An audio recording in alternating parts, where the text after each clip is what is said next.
I like a little painting in the background. Oh yeah, it's a beloved painting. So yeah. Something that a beloved of yours, or Well, no, I have something I did on another wall, but I bought this in Santa Fe many years ago at a gallery, and I quite loved it. I thought, I got to have it. So, you know, we do that. nice. Yes, I You're get good, that. and everything is good, and Everything is fantastic. Thank you so much for joining. This has been like 10 months I've been trying to get to you, so I finally oh, it's been Spirit has been an incredible film. I can't even tell you how much amazing it was, and it still is mm, to this day. Not just in terms of groundbreaking visuals and all that, but just the arc of storytelling was just, fabulous. So I want to thank you, and obviously Kelly, who worked with you on this to make this such a beautiful yes, film. yes. He was a great partner. We worked together on The Prince of Egypt also, as heads of story. So I miss him dearly, and it was a wonderful time to get to do both films actually together. And it takes that kind of commitment and teamwork just to get through these movies because they take a great deal of time, as you would Yeah, know. yeah, absolutely, absolutely. Well, I'm sure wherever he is, he's in a better place, and may he rest in peace. And He's a grand spirit, so I'm hoping he's well and good. And again, he went way too soon, but yes, we yes, became good friends, and I'm grateful for that. That's what you do. You really have the gratitude for the people that are in your life while they're here. yeah, yeah. Life's short. Life is very short.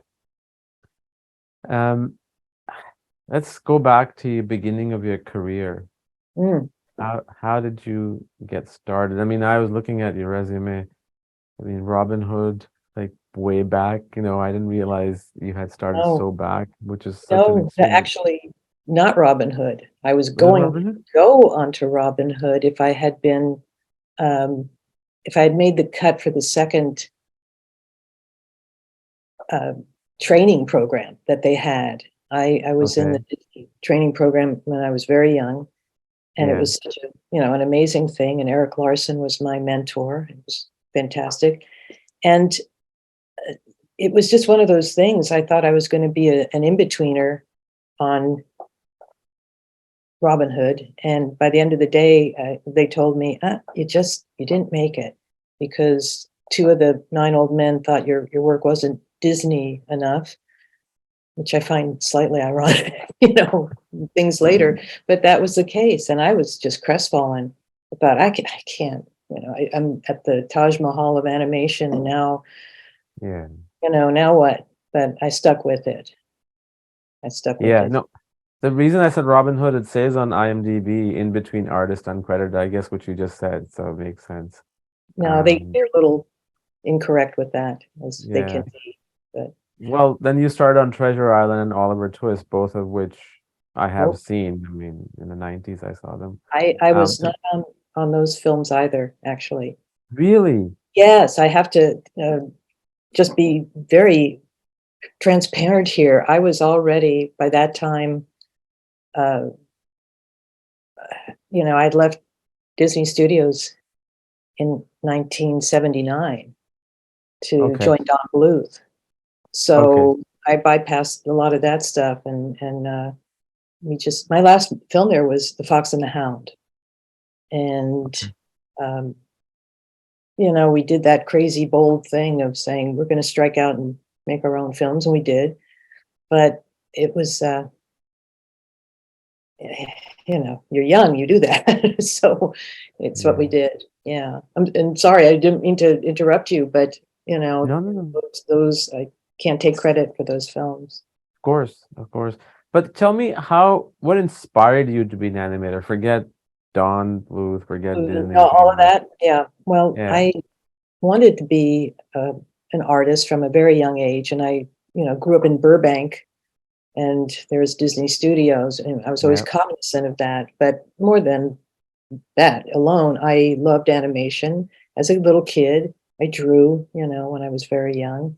But I thought my trajectory would be as a fine artist. So I was accepted to Art Center, College of Design, and was there for about a year and a half.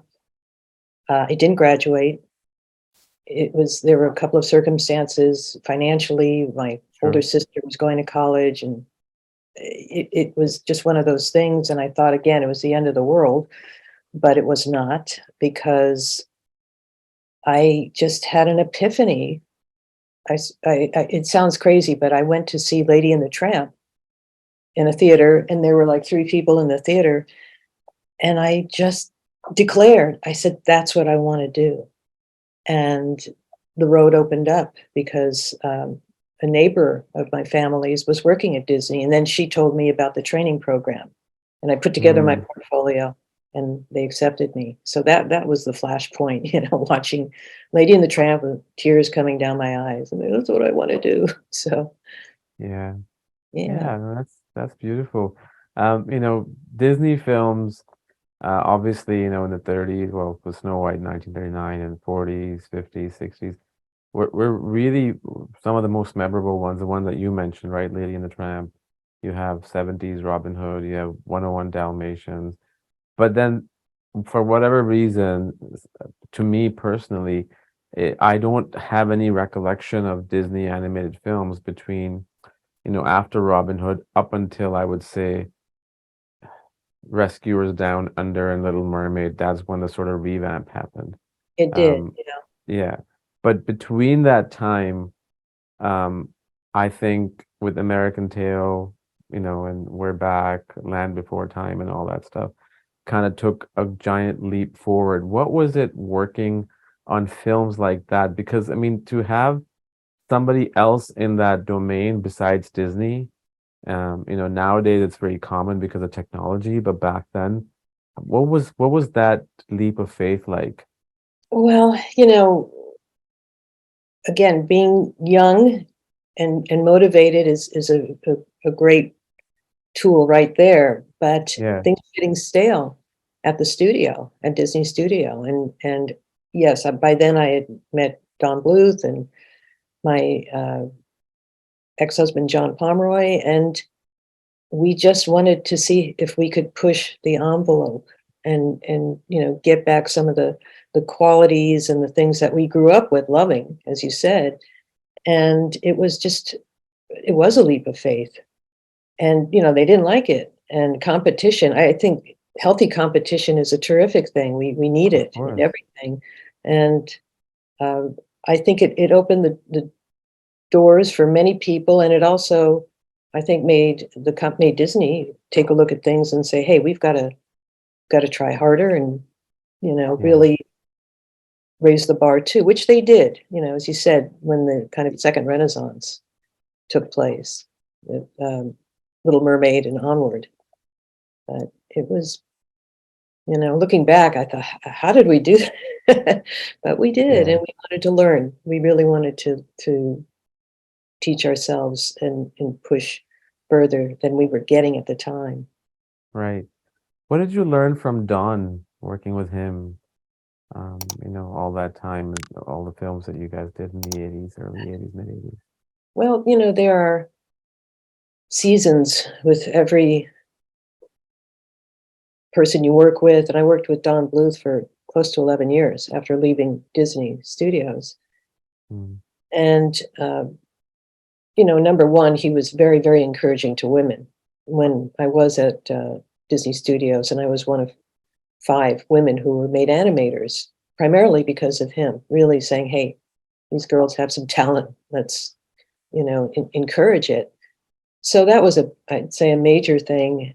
And I was able to do many jobs. We were on our own, so you had to be very nimble. And, he had a particular kind of storytelling. I mean, he was from mm, the Disney legacy and all.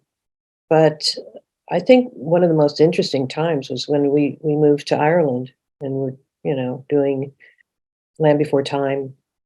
training young animators, young Irish animators who, the week before many were flipping burgers and doing things, and some were out of school. Very, very talented bunch of people, really enjoyable. And we were making movies, so it was kind of doing double duty, if you will. But I have many memories. But I think towards the end of being in Ireland, I was ready to come home. I did like a 2.5 year stint there. Many people Yeah, stayed, and I wanted to move on with things. And then I got the yeah, opportunity to work at Disney again. Don Hahn reached out and said, "Would you like to come and work on Beauty and the Beast?" And I thought, yes, I would. So, that was a whole other new um, journey. yeah. I mean, you worked on Beauty and the Beast, which was nominated for an Oscar. Then you worked on Lion King. I think it was for young Simba, right? At least that's what IMDb says. On Um, Lion King, I made a decision to go into storyboarding. okay, you went to storyboarding. I did do some animation on it. I did some adult Simba later, but I thought, I love being an animator.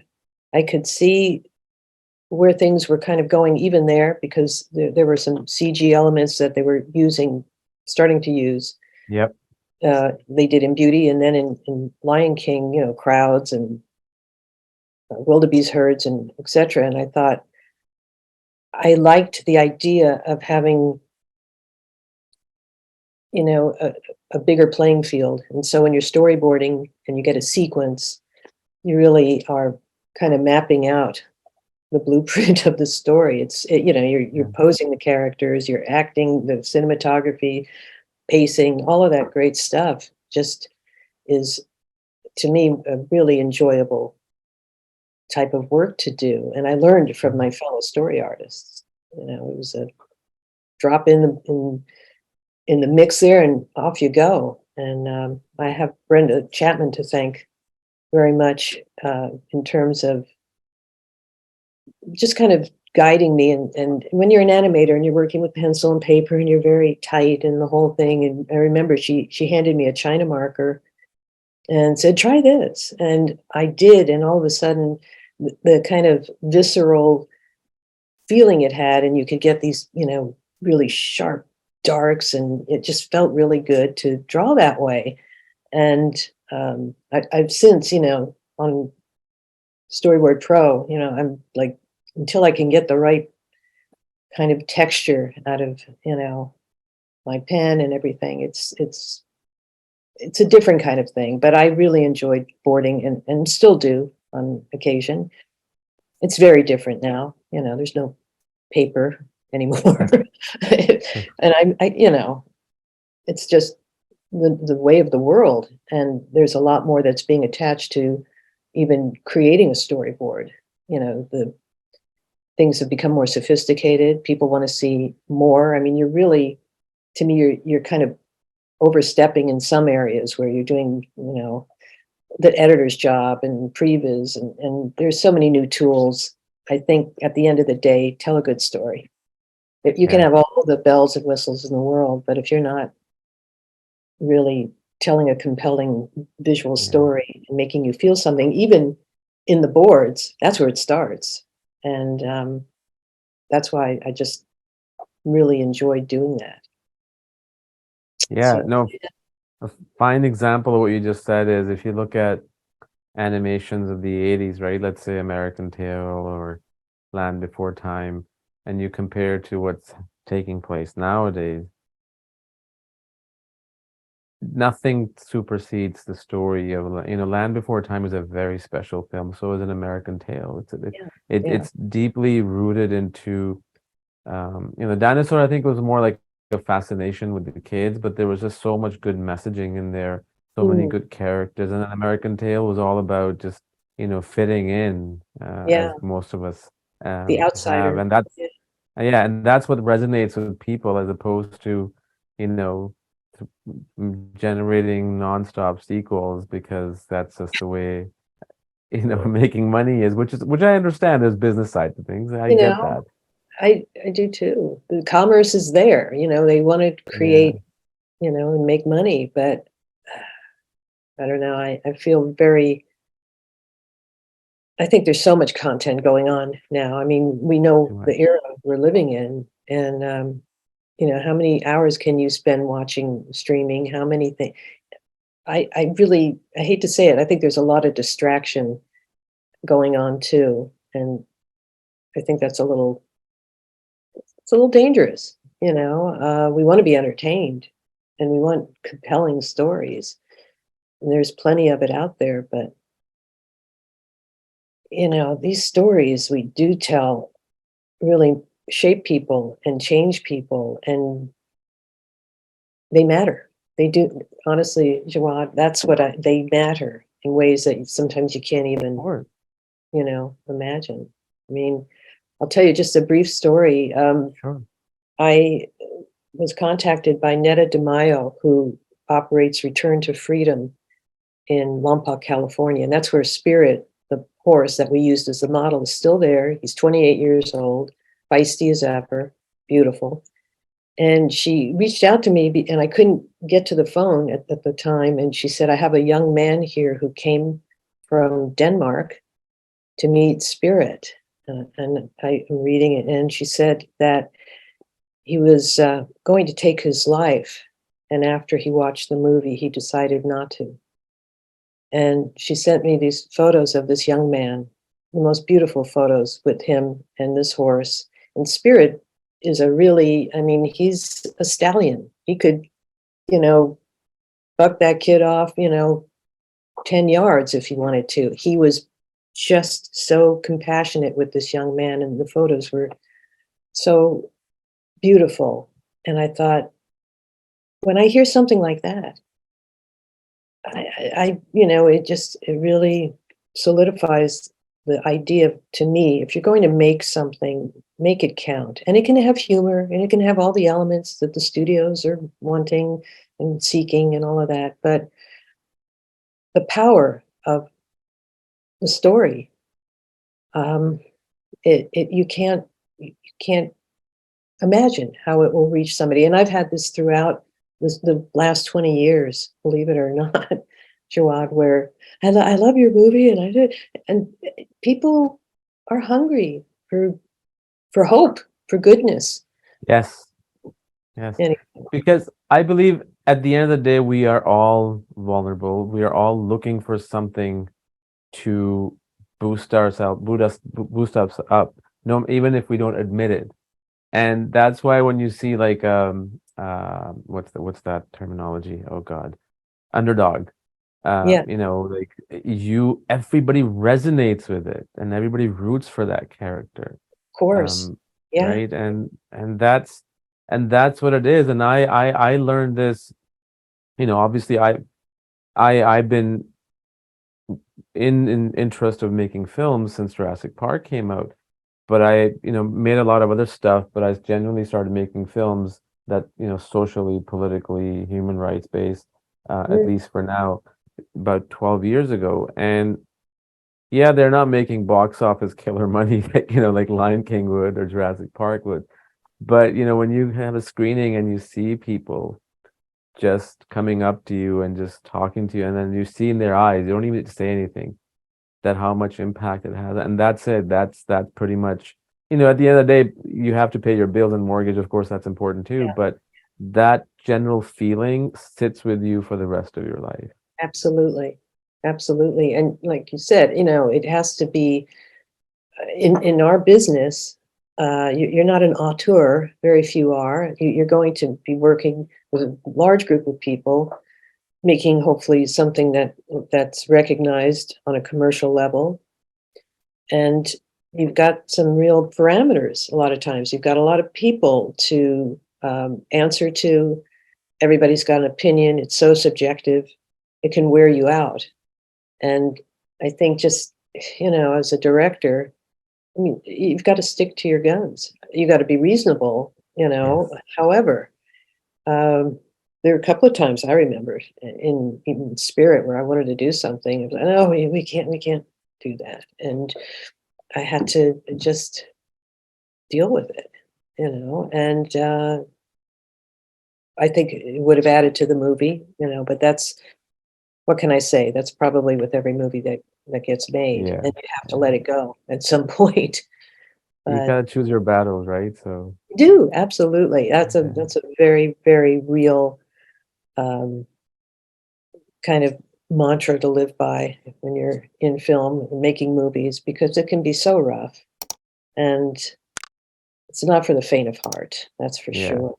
Yeah. So when I'm talking to young, hopeful animators and people who want to get into animation, and that seems to be happening lately. I've got a couple of young women I've been talking to. I'm very candid with them. You want to do this? There are a lot of people who are competing for these jobs now. It's very popular. There are more women in animation now than ever before, which is terrific. Um, but you have to stay the course. You have to, really commit to this. I like any job, but Yeah. particularly animated films, as I said before, they take a while, and a whole host of things can happen during that course of time. People come, people go. Your marriage goes away. A kid gets born. It's like a timeline that. How did I look back and go? How did I even do these things? How did I work on these incredible films? But it was just showing up every day to do it. And it's so strange and very different right now. Post pandemic, if you I will. know. I know. And I know people are reticent about going back to work and all of that. However, I think there's a real downside to not getting to collaborate. And it's very wonderful that you made the entire film, on Zoom and from home, and you were able to coordinate the whole thing, but nothing beats the immediacy and the nuances of being with somebody or a group of people. So we'll see how that all goes.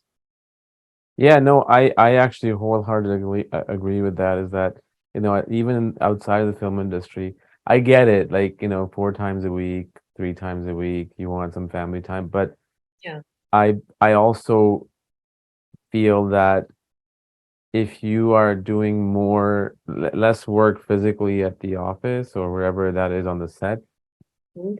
it's gonna have a toll on you in the long run because we are social creatures. We need to interact, and that's why there's a system that's designed that you go to work, kids go to school, you come home. The novelty is you're not running into each other all the time, Right. and but what you know what I mean, like that. Yeah. There's that buffer. You appreciate each other a lot more. But Yeah. if you're seeing everybody all the time, that's what happened during COVID. There were so many things that went wrong with families. Yeah. I mean, it did have, and I felt it before it was really taking hold. Honestly, Jawad, I thought this is going to be the law of diminishing returns, and it's going to take some really strong attitudes and discipline to get through such a real shakeup on every level, to people, to humanity. It's not going to be the same. Everybody wanting to, oh, I got to return to normal. No, we are in a new age. We have to really look at things differently and what matters. And if it means being more efficient at work and everything else, great. But to your point, I think we need to come together at some point and not just get lazy and not just, and I don't want to downplay anybody's situation, No, no, because no. Everybody has different we have their situations, but I think issues. people, yeah, capitalize on that too. I think that's just a fact. Human beings, we just kind of get, a little bit laid back. Yeah. Um, but then you moved from to DreamWorks, and you worked on Prince of Egypt. Tell me the genesis of Spirit. How did that come about, and how did you get on board on the project, and what year was that? I remember being given a very thick kind of novella that John Fusco had written. I think it was 1999. Hmm. And, uh, please read this. And Jeffrey is thinking about making a Western. And it was just kind of weird and just murmurings of things. Oh, Hans Zimmer is doing some music. Yeah, it was just kind of scattered. And then Jeffrey came in and we chatted, and he said, I want to do a film about a horse. I want to do a film showing the opening of the West from the point of view of the horse. And I thought, okay, why not? I love horses. Um, I ended up buying a horse and still have him. It was, a really wonderful challenge. And he said, I know they're really hard, to draw. I said, well, quadrupeds are all challenging, horses particularly, because if you see horses badly animated, you just know instinctively something anatomically is off. And but I was very,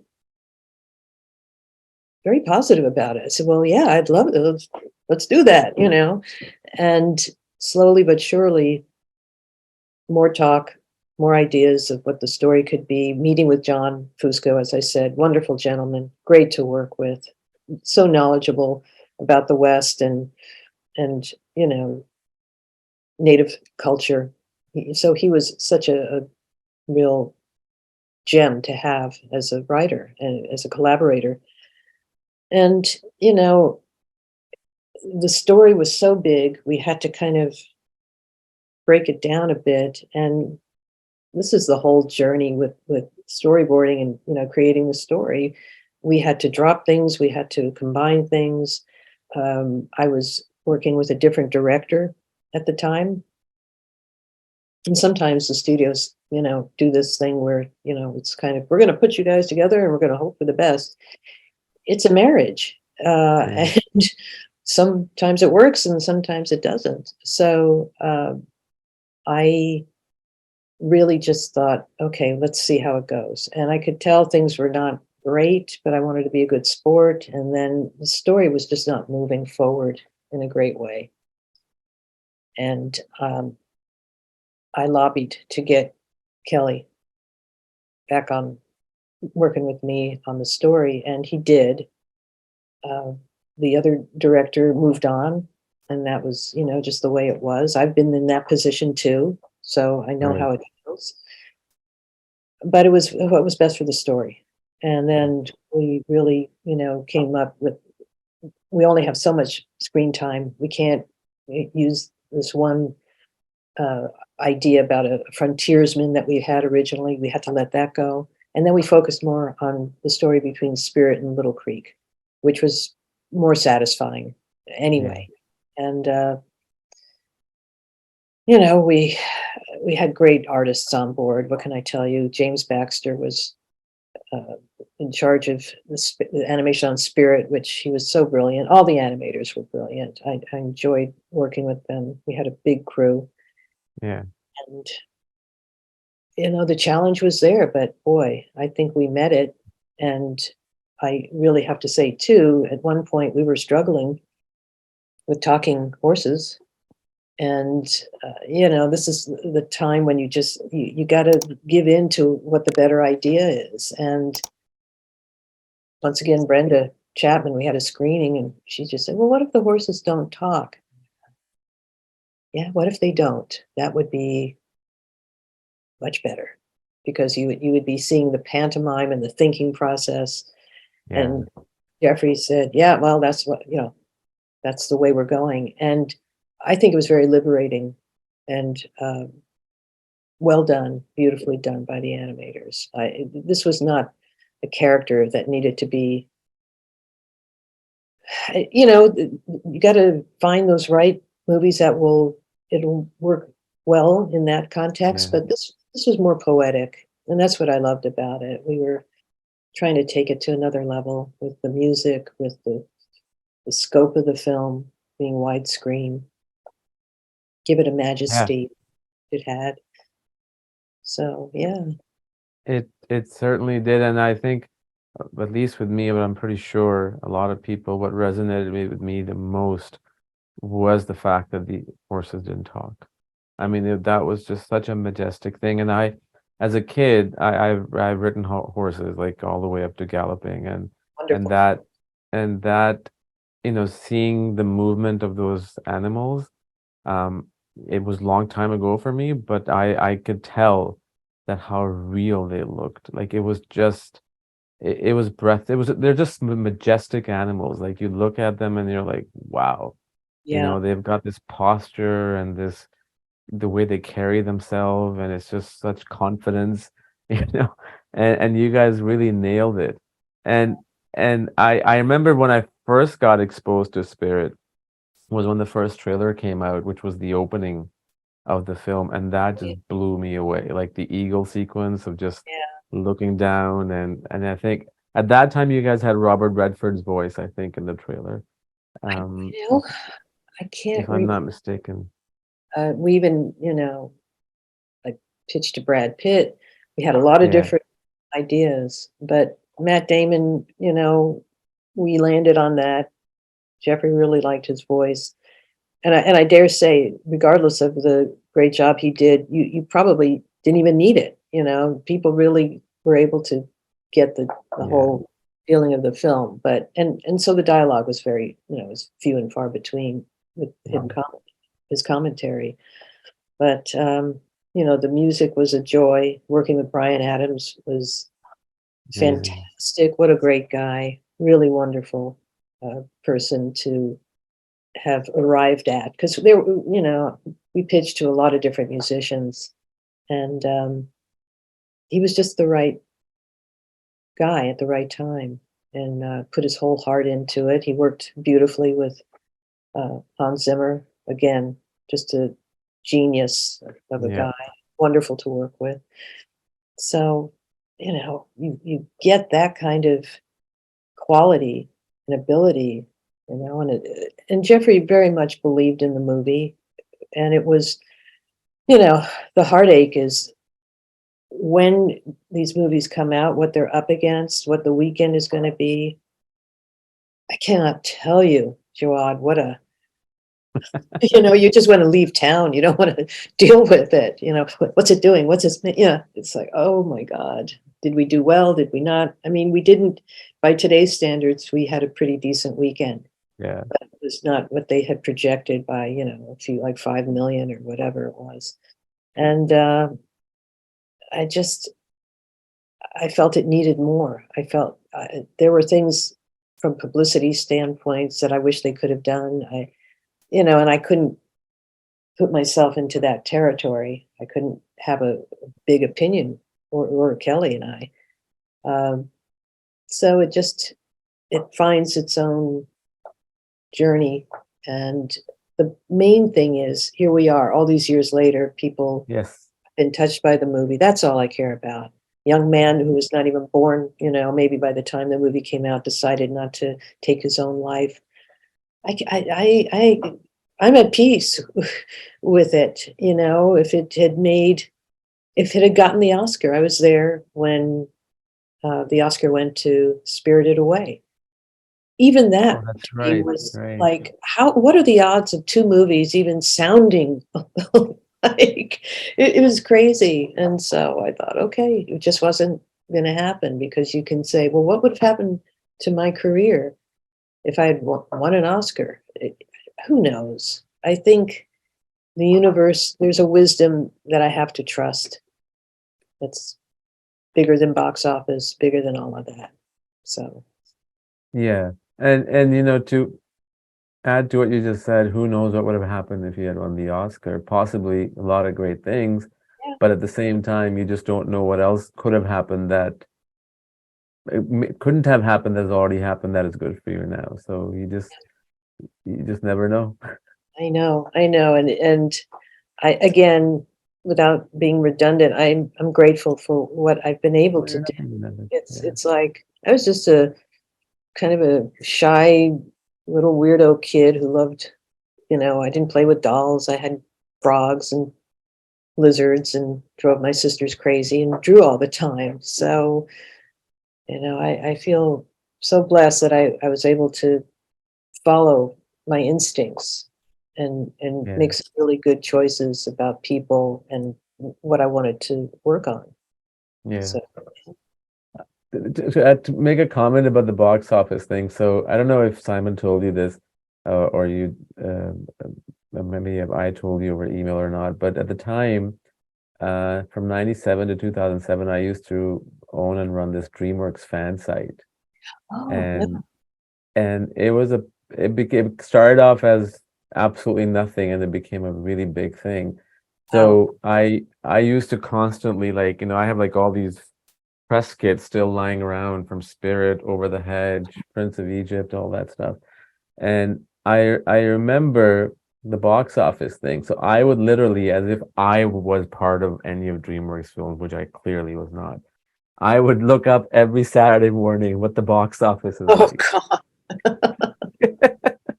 Right? Well, so And you understand. I mean, oh my yeah, God. it's and I if I wasn't part of it, I was in tense mode. Imagine people who are in it, right? And Oh my it, goodness. I think, and I have to say, Simon and Brendan, Steve were just a joy to work with on Prince of Egypt. And, I felt so lucky that we were able to have that kind of a relationship, on the first big film with DreamWorks. But yeah, I remember when Prince of Egypt came out, we were all, I forget if we were at the Beverly Hills Hotel, we were all holed up, like wringing our hands and trying to have a drink. And I thought, this is crazy. I think if, you got to get out of town, you got to yeah, go hide in a cave, for that weekend. And then how did it do? But again, I would not change a thing. yeah, I hope, I get a chance to do it again at some point. I'm going to really try, but we'll see. yeah. The thing that I love about the film, among a lot of other things, was the ending, Mm, right? The face off. And then normally in any film, like, you have the face off, the hero wins and the villain runs away or dies or whatever happens. But the way you guys did that mutual respect thing, that to me, even at that time, just spoke to me in such depth that, oh my God, you can actually end a film like that. It was that something that was always in the script, or did that wasn't there and it became like that over time? you know, to be honest with you, it could have evolved into that. Like you said, there's so many ways to have a satisfying resolution. And yeah, we had a bad guy with the colonel, and it was it would have been very easy to have he and his men just realize they Little Creek and Spirit made it, and to hell with them. And but to your point, this is necessary in our humanity to understand the other. I don't, Yeah, we all are very, very isolated and wary, and we're in kind of a sorry state, I think, right now, where we cannot disagree and be different and have a dialogue. I'm, so in some way, it was I think, an elevated way to end the film and have him, the colonel, realize I respect who that horse is, as crazy as that jump was and the getaway and all of it, and everybody agree that we're done. It's not you won, but I see you, and I'll honor that. And we need to be able to do that in our, as I said, without getting heavy-handed here. Um, it felt satisfying. I mean, when the other soldier's raising the gun and when he puts it down, I thought, yeah, no, he finally sees who this horse is. And you've got to really admire that spirit without being too yeah, corny. And that's what it was. But we have to, make these kinds of decisions every day with people. And that's the only way we're ever going to elevate humanity, I think. And I agree. I may I be long agree. gone when that really starts to happen, but it's the little things. It's the little things. And if a film can gently, show some child or even an adult, hey, there's a better way to be in this world. Why not? Why not? Nobody wants to be preached to, but we just have to be smarter. And, you know, I love the idea of being a little more sophisticated with this stuff. I mean, why not? Uh, these are interesting times, Joanne. We'll have to see how animation. It's thriving. I'm very happy about that. Um, and it's not formulaic. I think many of the studios wish it were. And then somebody will do something extremely new and unthought of, and it'll be, oh, that over there. I you got to let things kind of evolve with new ideas and how storytelling can be done. And now the lines are so blurred between live action and animation. Uh, I think people are hungry for real kind of soul enlivening content. And again, you can have heart, you can laugh, you can, because I know there's a big push on humor. And humor's good when it's, I think, evolves in an organic way with the Mm, characters. I'm personally, I'm not one for just cheap laughs and jokes and, yeah, stuff is funny. I have a sense of humor, but yeah, I know me, and I think you've got to give people something that really resonates with them on some level. yeah, When I was a yeah, kid, you know, that's where I learned. And, you're watching a Bambi or a Sleeping Beauty or a Pinocchio. mm. By the way, the new Pinocchio I thought was fantastic. I loved I haven't seen which one, the Guillermo, Zemeckis or uh, the Guillermo yeah, del Toro. yeah. I Yeah, don't know how to pronounce his name. That's why I didn't even say it. Guillermo, I think. give him the right props. He did a fantastic job. I gotta check it out. I gotta check Very it out. different, very interesting origin story interpretation. Very bold. So yeah, very poignant actually. Well, I'm looking forward to checking that out. Yeah, I'm Um, very curious to see what you think. yeah. In Spirit, what was the most challenging sequence to execute? Whether it was in story, whether it was in animation, there are some sequences that come to mind. Obviously, the ending was one of them. Then there was the whole river sequence, and then the train sequence where when Yeah. so does anything ring a bell? I mean, it's been a while that Well, you can talk about. the two you just mentioned were big action sequences, and uh, in the river, the rapids, and all of that. I mean, we had an incredible previous team doing all that, and the artists had a lot of great material to work with how the camera was moving and all of it, and it was very dynamic. I think the pull train sequence and the whole explosion and the train falling and all of that, and then into the forest fire, and was we probably looked at that earlier in the movie, if I recall right, as far as production. It was a massive sequence to do, Yeah, and very challenging. But then again, the crew was amazing. We had the right people, the right, the layout team, the previs team, all the artists, and things. It was just one of those kinds of journeys, and I'm sure Simon talked about this too. You have Yeah, to he try briefly things talked. out Yeah. and say, is that the right? Did we do this? Is it, really resonating enough? And when you've got so many moving parts, um, and you need to move things forward. Okay, we're going to commit to this sequences in. Let's, move it forward.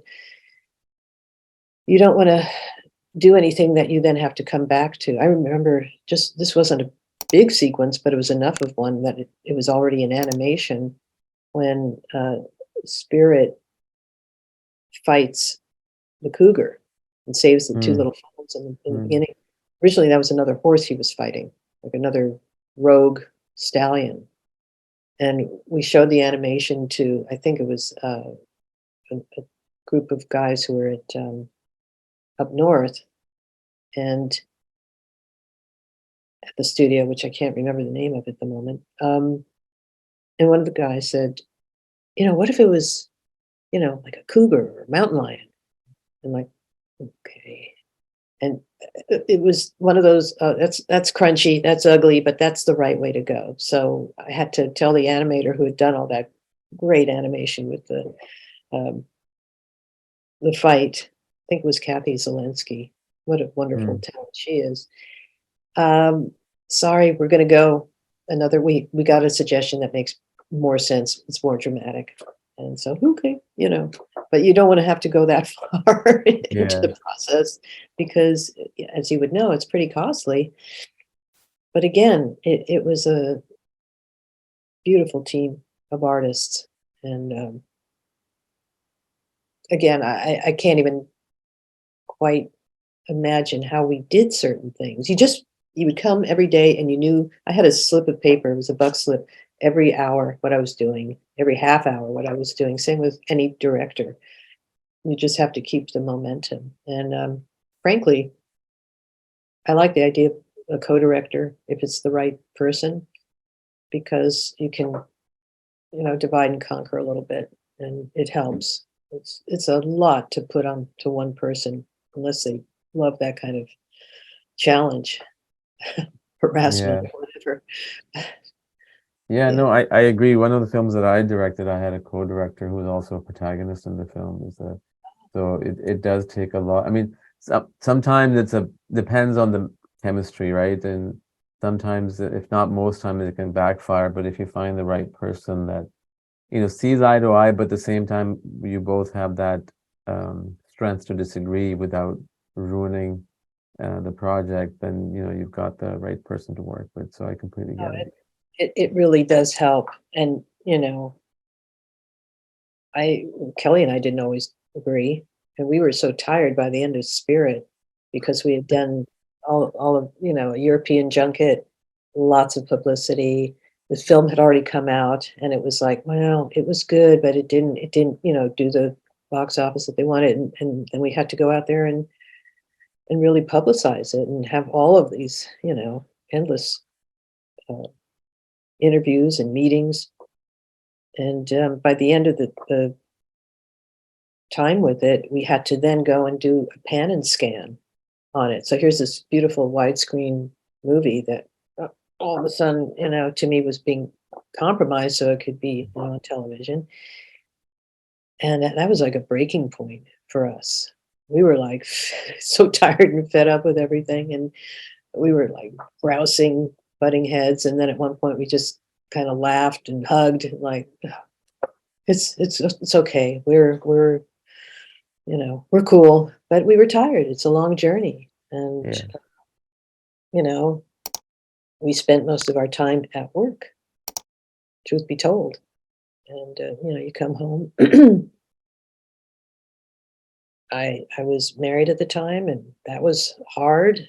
These things are hard on the spouse and he was a creative guy, very creative guy, but it just, you know, it worked out that way.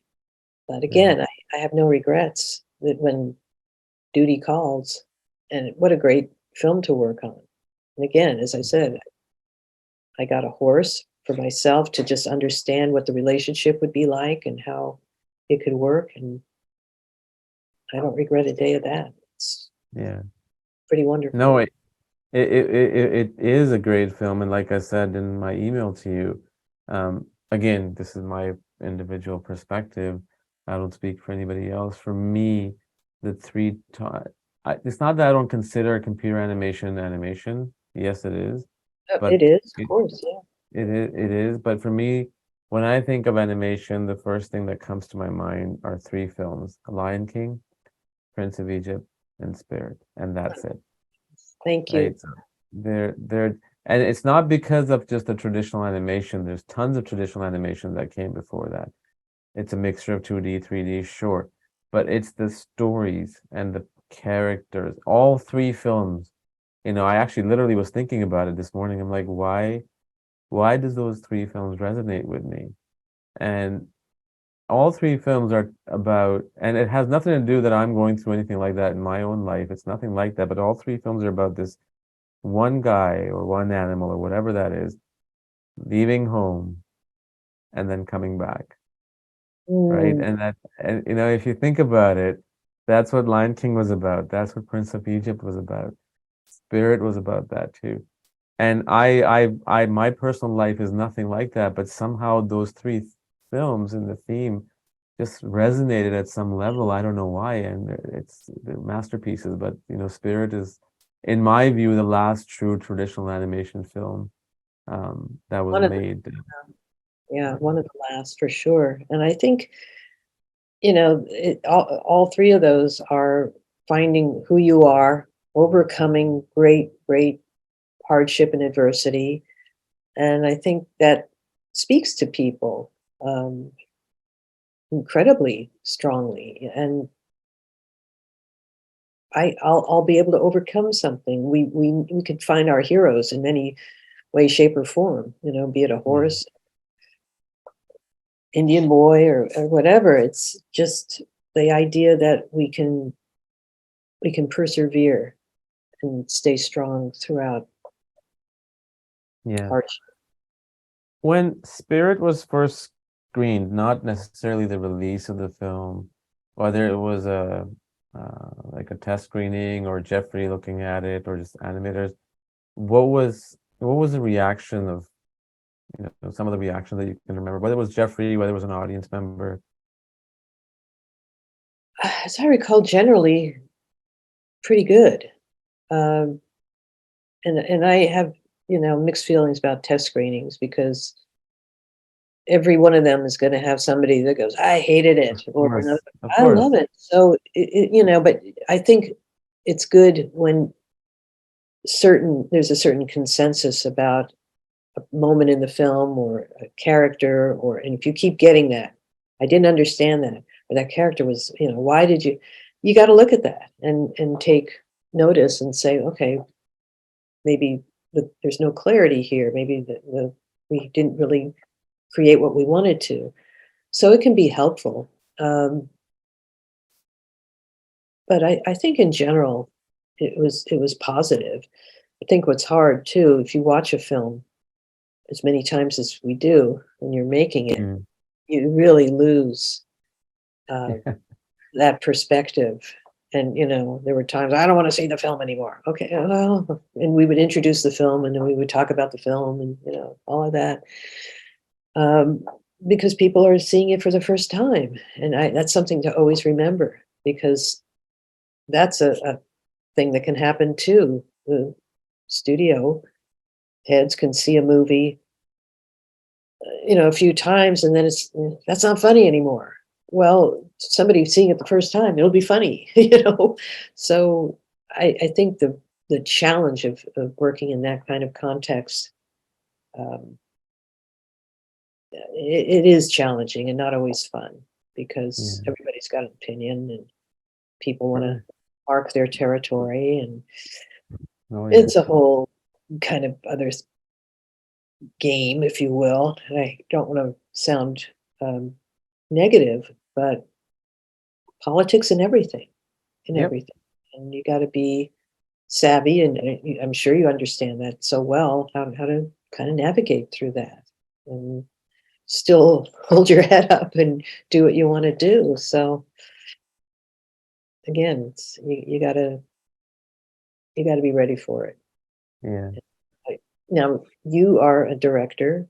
I'd love to know what you're doing, if you don't mind me asking. Sure. Uh, oh, so I'll just come summarize the last few years. In 2018, I started this project. I was introduced to this gentleman named Ahmed from Afghanistan, Mm, who had literally arrived at this refugee detention center in on Lesbos Island in Greece. I'm not sure if you're familiar with it. It's the entry point to Europe, basically. right. So he arrived in 2018, and someone I was corresponding with, she connected me to him over WhatsApp. He literally landed, and then through the dinghy boats, and we started communicating after like 4 or 5 days. So I said, you want to do something, like, because I was really trying to figure out what I wanted to do next. And she told me about he had fled Afghanistan because he made a documentary and he came on Taliban's hit list, and they killed one of the protagonists in his documentary. Oh, So he fled, leaving his pregnant wife and family behind without saying goodbye. oh my gosh. So that part just, spoke to me, and so he and I collaborated on that. I mean, he had access, he had a phone, he had a GoPro, and he started documenting. Then I went and we did a whole bunch of stuff. So it's a very 3-act narrative arc story about his journey and how he's surviving as a filmmaker, but at the same time remembering what he did and trying to find a place to reunite and home. So Gosh. that took about 2.5 years of production because we were filming in real time. There was no let's recreate this. It was as if things were happening. And our last act changed so many times because the ending was one time going this way, then that way. It took a year for the last act, which was about 20 minutes to complete. Oh, wow. Yeah. Yeah. Yeah. And then same year, I was introduced to someone not once but twice, and I took that as a sign to a lady who is an activist, a Uyghur activist. I'm not sure if you're familiar with the Uyghurs. Um, No. No. Uyghur Muslims are a minority in China, Mm, so they live on the northwestern part of China. So there's a whole history of that, which I'm not going to get into.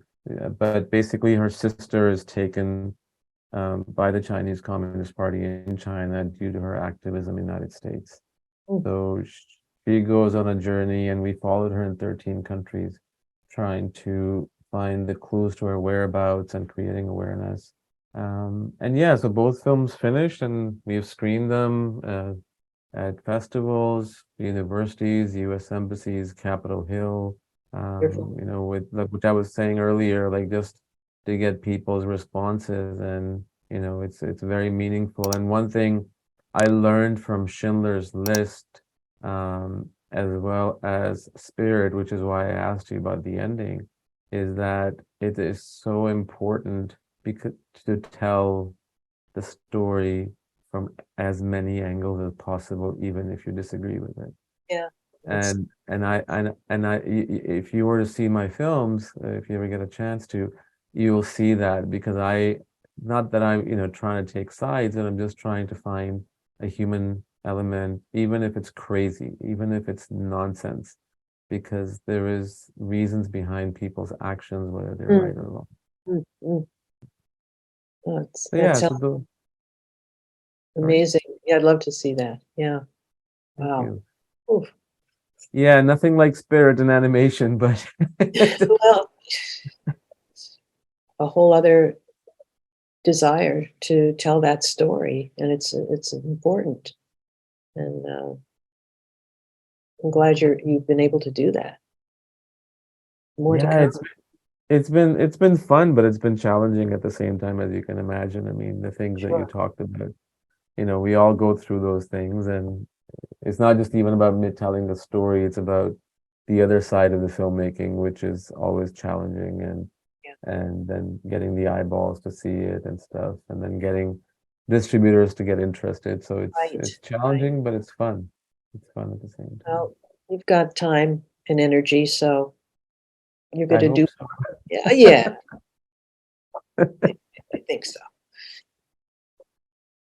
Yeah, yeah. Well, great. This has been fantastic. Thank you so much. I would love to chat with you more down the road about other projects if you're ever Anytime. interested. Yeah, I would be delighted to.